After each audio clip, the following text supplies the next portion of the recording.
Alright, so I love ESP tricks with ESP playing cards, and today I'm going to share with you one of the coolest ESP tricks that I've ever found.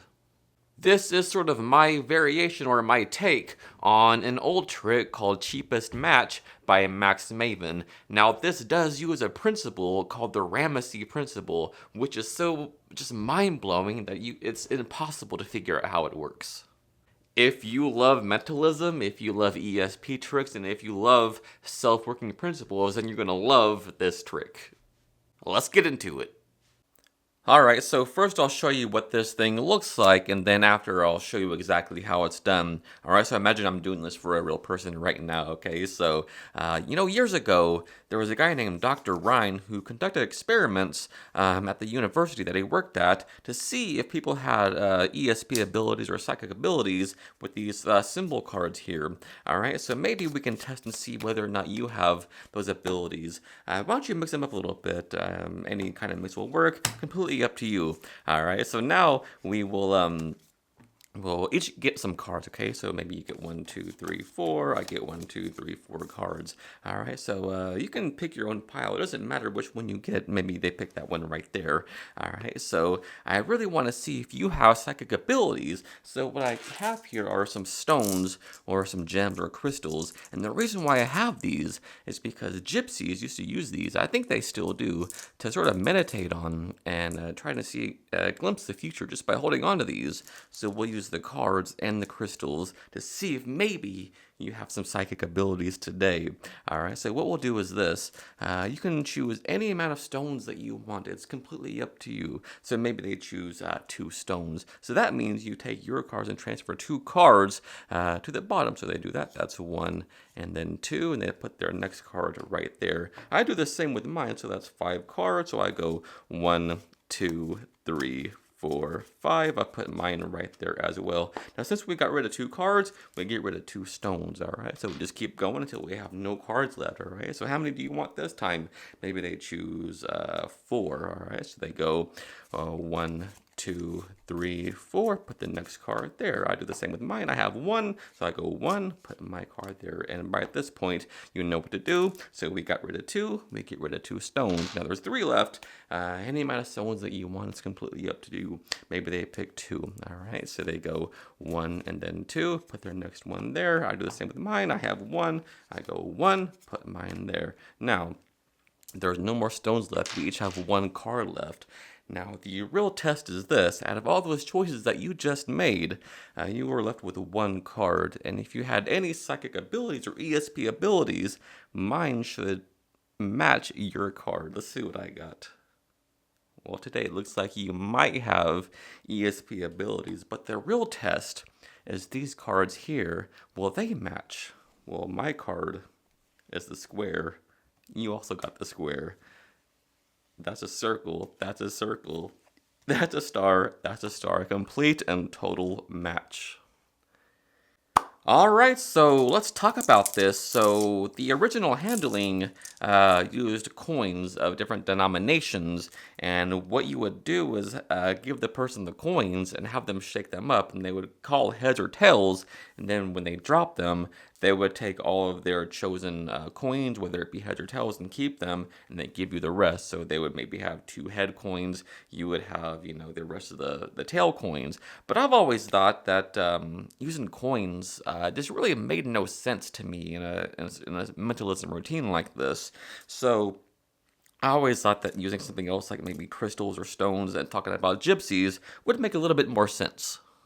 Because this way, the person is making real choices rather than leaving it up to chance with the toss of a coin, So I think this makes more sense. But in this case, you want to have 7 of whatever item you choose to use. So you have your 7 items, and now you have your cards. So they don't have to be fancy ESP cards like this. They can even be plain cards, or you can have just pieces of paper with drawn symbols on them. It doesn't really make a difference. But what does matter is the order in which these cards are set up. So what you want to do is get 8 cards, okay? So 2 packets of 4, and put them in the exact same order. Then simply reverse one. like this and put one on top of the other, and that's your starting position right here, right? So you have the same order in both packets, but they're just simply reversed, so it's sort of a mirror stack. Now, what I do when I bring these out, I start talking about Dr. Ryan and the university that he worked at and conducting experiments with the ESP symbols, while briefly, showing the faces by doing clump push-offs like this. You don't want to, call too much attention to it because they might notice an order here. All right, so a casual showing like this and then turning them down is very important. Now, what I do is I overhand shuffle 4 cards to the bottom, thus reversing the order again. All right, so I go 1, 2, 3, 4. And I just do that casually as I'm talking. Of course, now we want to reverse them again, so after I do that, they can cut the deck like this as much as they want, and then after they get done cutting, it doesn't matter how many times they cut, which is the cool thing about this. After they cut, what you want to do is count off 4 cards in reversing the order. So 1, 2, 3, 4, and then you have the rest not reversing the order. All right. So what you have here is a complete matching set of cards in reversed order, no matter how many times they cut. So star, circle, square, cross. And this is the starting point of the Ramy Principle and how it works, okay? So, all right, so they have the 4 cards, and you have the 4 cards, and then they can pick either packet they want. Of course, it doesn't matter because they match, all right? So maybe they pick that one right there. Now you bring out the stones or whatever object you're using, and you go through the procedure, and you just have them pick any amount of stones that they want to. Maybe they choose 2, all right? So it really is a free choice. It doesn't matter how many pick at all, but it has to be at least 1, okay? So in this case, they have 2, so they go 1, 2, and they put their next card there. Now, however many are left, you do the same with your packet here. It really is clean and fair. So 5, so 1, 2, 3, 4, 5. Put the next one there. Now you say, since we got rid of 2 cards, we can get rid of 2 stones. Okay, so next they choose any amount of coins or stones. Maybe they pick 3, so you go 1, 2, 3 with theirs. Put the next one there. Same thing with yours. You have 2, 1, 2. Put that there. Now once again, we got rid of 2 cards. Get rid of 2 stones. There's 3 left. Maybe they pick all 3. All right. So that wouldn't work. Maybe they pick 1. Okay. So go with 1. Boom. Put that there. Go with 2. 1, 2. Put that there. Now at this point, you say, look. There's no more cards left. There's no more stones left. This one left remaining card is a star. If you had any psychic abilities or ESP abilities, my card should also be a star. You turn it over and it's always a star. They always match. It doesn't matter. All right. So the cool thing about this, the kicker is what I love is this. Each card also matches boom, boom, boom, boom, boom, boom. And that, whew. For a self-working ESP trick, it doesn't get much better than that.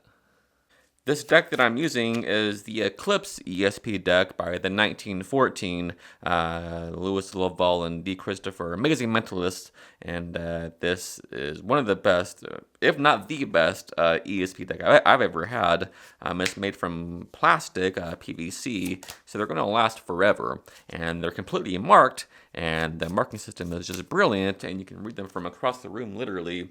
All right, so what do we have here? A circle, a cross, star, cross. Super easy to read instantaneously, and highly recommend it. No affiliation, but I just want to tell you about them. Alright guys, so as always, thank you so much for taking the time out of your day to watch this video. It truly does mean the world to me. And so if you learned something new and if you got value from this video, do me a huge favor and hit that like button and sub to the channel. Until next time, happy practicing. I love you guys.